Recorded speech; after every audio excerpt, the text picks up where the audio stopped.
Magandang araw po sa inyong lahat. Para magkagana ka sa pag-aaral mo sa English, ito po yung mainam na inyong pag-aralan muna. Okay? Kasi makakapag-English po kayo agad tapos napakadali pa. Okay? Bali, ito po ay aking pinakokolekta at tayo po ay nasa panibagong salita na naman. Ibang salita na naman po ang gagamitin natin kung saan tayo ay makakapagtanong sa English gamit lamang po ang dalawang salita. Okay? So, doon po sa mga dati pang nanonood sa atin, tiyak sila po ay marami na pong nakokolekta ng mga mensahe sa English kung saan ay nakakagawa nga po ng tanong sa English gamit lamang po ang dalawang salita.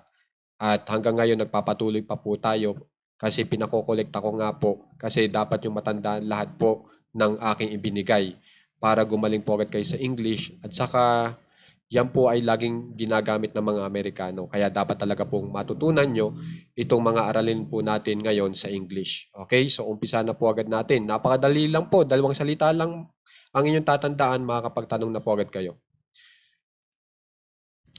Nahanap mo, found it, naiwala mo, lost it, binili mo, bought it, nakita mo, saw it, narinig mo, heard it, sobra ba, too much, gaano kalaki, how big, gaano kaliit, how small, gaano kalalim, how deep, gaano kataas, how high, gaano kainit, how hot, at ang huli, gaano kalamig, how cold. So tandaan nyo lang po itong dalawang salita natin at makakapag-English na po kayo kung saan ay laging ginagamit ng mga Amerikano. Okay, sana kolektahin nyo lahat ng mga videos na ibinibigay ko nitong mga nakaraan kasi iba't ibang tanong po ang inyong magagawa gamit lamang ang dalawang salita. Okay? Para magkagana po kayo sa pag-aaral mag-English. Okay? Kasi kung mapapansin nyo, magagamit nyo rin po agad yan. Okay? So, dun sa mga nagsasubscribe po para magbigay ng tulong sa ating page, maraming salamat po.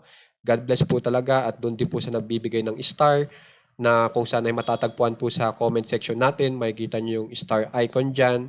I-click nyo lang yan at kayo na pong bahala magbigay ng gift. Maraming salamat po sa magbibigay ng star.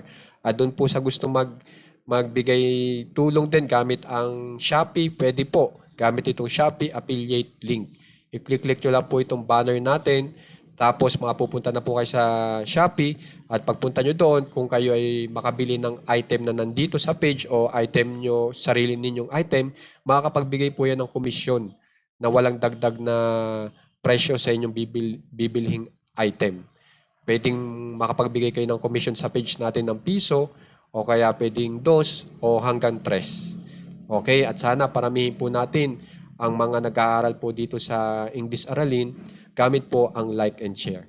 Maraming salamat po. Mag-aral ng maigi ha kasi ito po ay talagang inaaral natin para makapagbigay ng madaling English lesson at yung makakapag-English agad kayo. Okay po. Maraming salamat po.